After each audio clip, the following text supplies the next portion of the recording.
Hey there everyone! Heart Club Productions here, and happy holidays! I'm back with another Bob the Builder review, ever since I stopped doing them ever since the Mucky Muck review. Yeah, I know I went on hiatus after that review, and how I haven't pumped out any more of these videos since then. Sometimes getting sick constantly can really turn off motivation to do videos like this.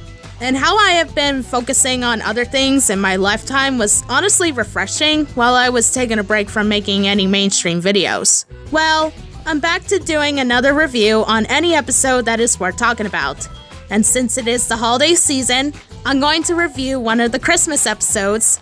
Today, I'm going to review the Season 2 episode, Bob's White Christmas. And since Liam Fitzgerald did a review of this episode on his channel, check it out, link will be in the description. I am going to give out my thoughts to see how it holds up today as a Christmas classic. And how I am going to give the main character Bob some attention since I've been focusing on his machines most of the time.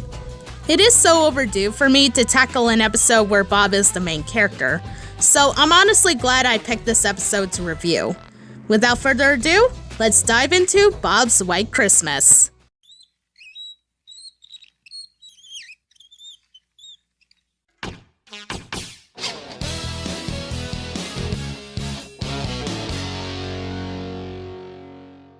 Bob's White Christmas is the 4th, or the 12th, episode of Season 2, and it aired on November 15th, 1999. In this episode, it is Christmas Eve, and Bob, Wendy, and the machines are all preparing for Christmas by decorating the yard with decorations. Wendy reminds Bob that he'll be Santa's, or Father Christmas, little helper for Mrs. Percival at the school.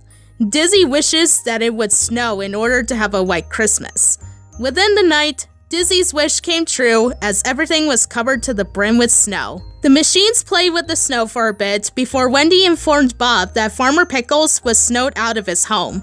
And so Bob leaves with Scoop to go and plow the farmer's front yard, with Dizzy going after him due to him leaving his mobile phone behind. As Bob plowed Farmer Pickles' yard, it began to snow again, and it made the journey very difficult for Dizzy, as she is getting very cold.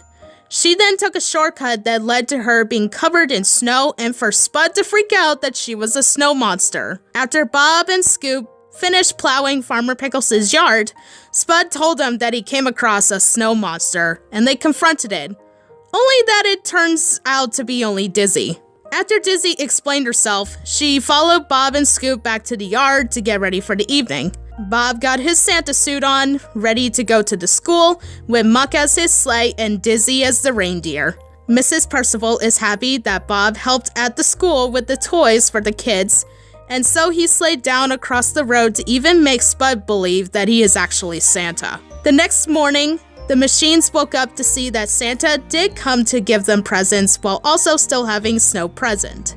The episode ends with Bob, Wendy, and the machines happily opening up their gifts as they all have a happy Christmas day.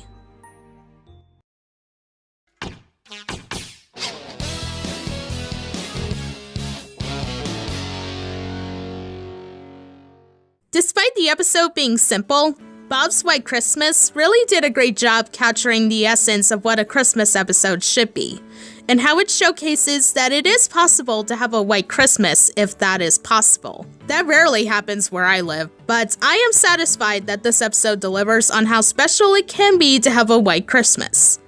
Bob's role in the episode was good, with how he, in the minds of the machines, is Santa's helper to get presents ready for the children at the school, and of course, to the machines.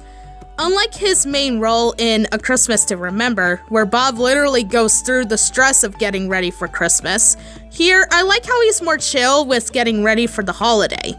Despite having to dress up as Santa for the children at the school and for snow plowing Farmer Pickles' front yard after it snowed, he seemed more chill out over here than in A Christmas to Remember. Although I don't have much to add on Bob, he was great in the episode.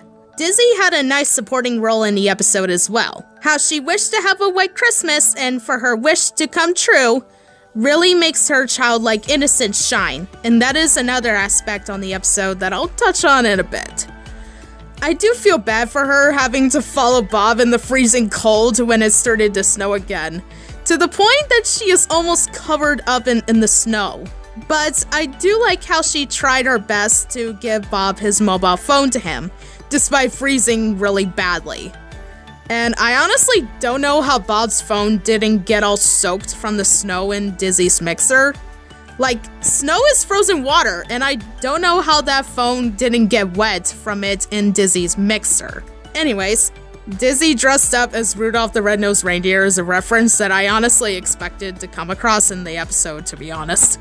Overall, Dizzy is a great supporting character in the episode because when it comes to how she is portrayed as this energetic child during the holiday season, she represents it nicely. My favorite aspect of the episode is how the machines are portrayed as innocently curious when it comes to Santa or Father Christmas. No matter what, I love the aspect where the machines can act like young children at times, despite being construction vehicles. It gives them character without having to come across being annoying. The scene where the machines were wondering why the real Santa can go to the school himself and Bob and Wendy explaining that he's busy with wrapping all the presents and whatnot was honestly cute. I don't know why I feel that way about it, but the way how Bob and Wendy phrased what they said to them was very clever on how Santa is going to be a surprise for them, and Bob is going to be his little helper. It is a short scene, but I find the machines' curiosity about the real Santa cute. Why can't Father Christmas go to the school himself? Yeah, that's a good point, actually. Yes, I mean, he ought to do it. Father Christmas is very busy at the moment. Yes, he's busy wrapping all the presents he's got to deliver and getting his sleigh ready. So, he sometimes needs people to help him. You know, to visit schools and shops. You mean you're one of Father Christmas's helpers? Yes, you could say that. Wow! He never told us. Another example of the machines displaying innocence is where they wake up the next morning to see presents in their stockings. It gives off the vibe of what children would act like when they see presents on Christmas morning. Dizzy expressing her joy that Santa did come to the yard after all, Muck playing with the wrapping paper, Lofty having his stocking being held onto his hook, and Scoop and Rolly being ecstatic about the gifts they got. I really do love the ending scene where the machines were able to enjoy Christmas by unwrapping presents like little kids would do. The episode does have some memorable elements that I would like to point out. For instance, I do like the snowy backgrounds. Sure, snow backgrounds can be dull to look at when it comes to the world of animation, but just like I said in my Snowed Under review, Bob the Builder really does know how to make its snow backgrounds very pleasing to the eye. The background music having a Christmas flair to it was also great, because it can't be a Christmas episode without any holiday renditions of the background music. Couldn't. Some moments were pretty funny, such as Scoop and Muck's little snowball fight. Hey, Scoop! Look out! Right, I'll get you for that, Muck! Whoa! Aha! Miss me! Oh, steady! Oh! Oh, those two diggers. Spud freaking out by mistaking Dizzy with the snow monster was pretty funny. Ow!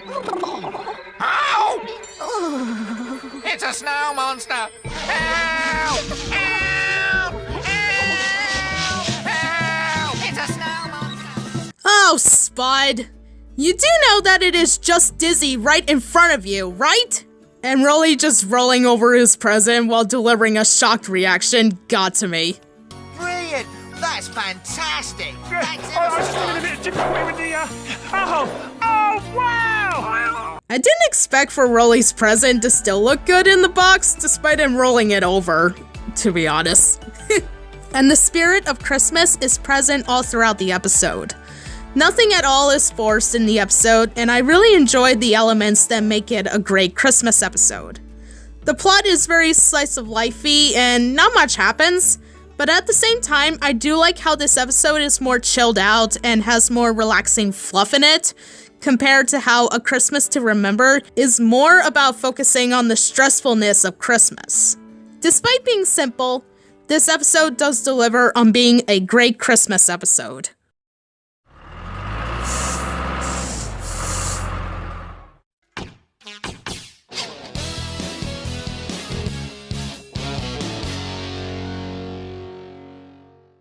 Overall, Bob's White Christmas is such a sweet episode with nothing much going on, but it does carry out a lot of fluff moments to represent Christmas. Honestly, I don't mind episodes where nothing much happens, but others can fail when they aren't the slightest bit entertaining. That is why this episode is a win for me for how it displays Bob and Dizzy's roles and the spirit of Christmas shown throughout. I give Bob's White Christmas a 9 out of 10. I hope you all enjoyed the review. Press the like button and comment down below what your thoughts on the episode are like. It's been a while since I've gone back into doing Bob the Builder reviews, so I'm hoping to do more in the upcoming new year. With that said, this is Heart Cloud Productions, and have a happy Christmas and a happy New Year!